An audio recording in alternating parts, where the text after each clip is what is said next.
What's up everybody, I'm MJ and you're watching MJ's Tech Talk, the place where I talk tech. Today I'm coming at you with another video. And in this video, I'm going to be comparing the iPhone XS Max to the iPhone 11 Pro Max. These two guys are the clash of the titans right now. And if you're thinking about upgrading or you just want to know how they measure up, you came to the right place. I'm going to show you exactly what separates the two.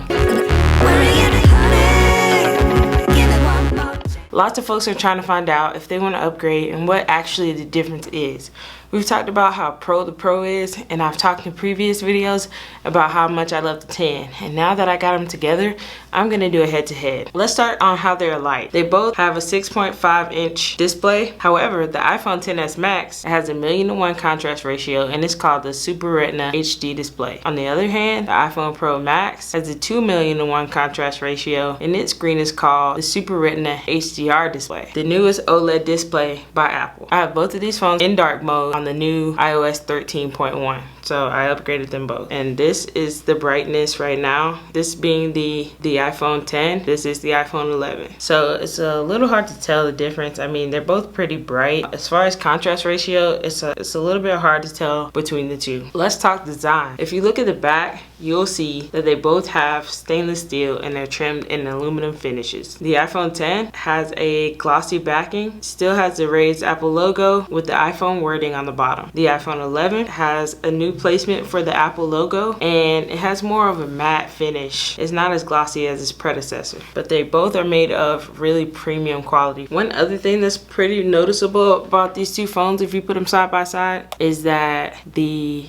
camera hump on the iPhone 10 is a little more pronounced than the camera hump on the iPhone 11. I mean, you can still see both of them, that it's clear, it's not flush, but there's raised sections and there's unraised sections. So I think they try to do something to minimize the appearance of the camera hump from the side. But I got the same identical colorway and it looks really good on both phones. Let's talk about cameras. While the iPhone XS Max has dual 12 megapixel with the wide angle and a telephoto camera, the iPhone 11 Pro Max has a triple 12 megapixel camera setup featuring an ultra wide, a wide, and a telephoto camera. And it's also capable of night mode. They both have Face ID. While the XS Max has the A12 chip, the iPhone 11 Pro Max has the newest A13 Bionic chip. They both have water resistance. However, the XS Max is capable of a depth of 2 meters for 30 minutes, and the iPhone 11 Pro Max is water resistant up to 4 meters for 30 minutes. So both will survive spilled coffee, don't worry. They're both available in 64 gigabytes, 256 gigabytes, and 512 gigabytes. While the iPhone XS Max, this guy has 3D touch, this guy has haptic touch. Let's talk weight and size. While the iPhone XS Max is a large device, it's relatively lightweight, at least in comparison. This guy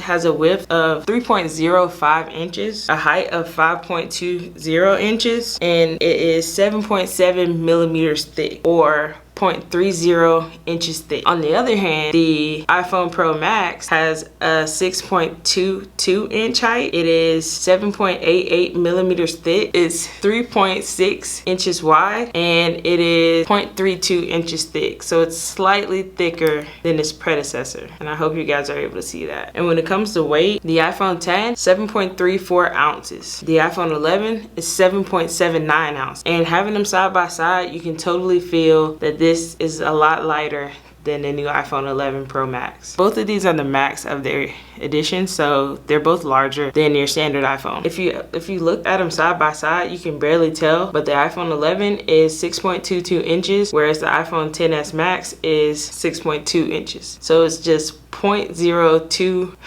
inches of difference between these two. So I'm gonna take some photo examples to compare, and you can see right away that 3 different cameras with this one, whereas you have 2 different cameras with the iPhone 10. So I can take a picture of my setup and I'll flash them up on the screen to show you guys the differences. And for the most part, I'm lit, but nothing else really in my office is lit, so you can tell right away that the iPhone 11 outperforms with any difference in lighting. Let's talk selfie. So I'm looking at myself in portrait mode on both of them, and I have both of them set to portrait mode with natural light, and I'm gonna snap the picture and show it for you guys in post. And I think I kind of just like the angle of this one better. Let's take another one on this one. But as far as portrait mode working better or worse on either of them, I think it's just the angle. There is a bit of a difference between the two. They both do pretty well in portrait mode. The difference on the selfie camera would mostly show up during video, because we know the iPhone 11 has 4K on its front facing camera, whereas the iPhone 10 only has 1080p, which is still good quality. It's just this is a category where the iPhone 11 takes the crown. Cool new feature with the selfie camera on iPhone 11 is the capability of taking slow-fies. So if you're on the iPhone 10 and you try to switch over to slow-mo, it just sends you back to the rear-facing camera because it's not capable. But if you go to slow-mo while in the portrait camera on the iPhone 11, you're able to take an excellent sloppy and send it to all your friends.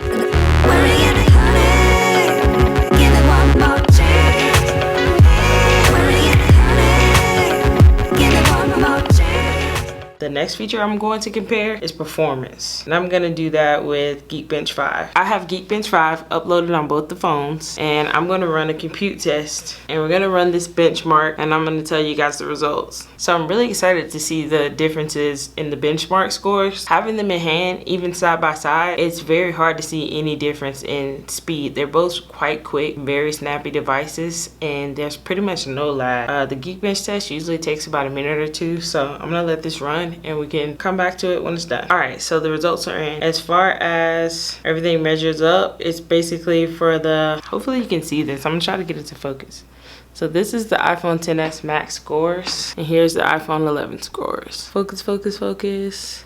They got a metal score on the Geekbench for the iPhone 11 of 6293, and for the iPhone 10, 4646. So there's a huge bump in actual metal performance on this device. I'm really surprised that I would be able to tell that much of a difference. And I also ran the CPU test, and you can see the Geekbench score for the iPhone 10, XS Max, and the Geekbench score for the iPhone 11 Pro Max. For the single core scores, the iPhone 10 came in at 1111, and for the single core score on the iPhone 11, it came in at 3131. So I mean, this thing is blazing. And for the multi-core score, it came in at a crushing 3380, and the iPhone XS Max came in at 2820. They're both using one processor with 6 cores. We know that the iPhone 10 is using the A12 chip, and the iPhone 11 is using the A13 chip. Yeah, I mean, it's really just kind of blowing out of the water. I mean, I think when you get scores that high though, with two devices that are already quite high performing, these scores blow any other Android device out of the water. So if you're coming from an Android device, either of the two will show you a drastic amount of difference. And if you're moving from 10 to the iPhone 11, I'd say you will be able to tell the difference in multitasking in a few other areas. But once you get scores this high, both of these phones are very good, and both of them perform excellent. The next thing we want to talk about is cost. How much is it going to cost you to get this phone? Well, for the 64 gigabytes, it starts out at $1099, and if you want to bump up to the 256 gigabytes, it's going to cost you around $1,200. And this guy is retailing right now for $999. So you're able to save $200. If you're coming from an older device and you want to see a massive improvement, I wouldn't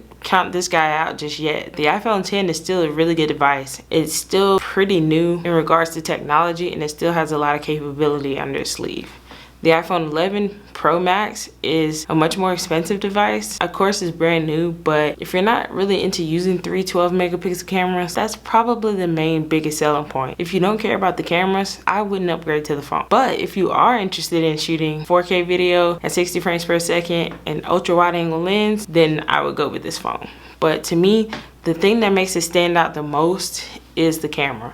I've compared it in a variety of ways. I mean, looks wise, they're both good looking devices. Weight, it's a little bit on the heavier side. I mean, not by much, but it's a noticeable difference. Cost, it's much more expensive. As far as any of the other performance features, if you upgrade an older device to iOS 13.1, you'll experience most of the same new features that come with the iPhone 11. So is it pro? That's the question I've asked over and over and over. It comes with a better charger, it comes with a better battery life, and it comes with 3 camera. Those are the differences. Everything else I think is a moot point. Everything else is just fluff. Everything else is just bells and whistles. But you saw that Geekbench score. If you want to have a totally killer performing phone, that's also a selling point. But thanks so much for watching, guys. This has been my side-by-side comparison of the iPhone XS Max and the iPhone 11 Pro Max. These two are both great phones. If you're in the market to upgrade from a previous iteration of the iPhone, sure, jump on the bandwagon. If not, hold on tight and see what they have in store for next year. This has been MJ. Thanks for watching. Peace. If you're new here, make sure you click that subscribe button. And while you're there, make sure you click the bell. That way you'll be notified every time I post new content.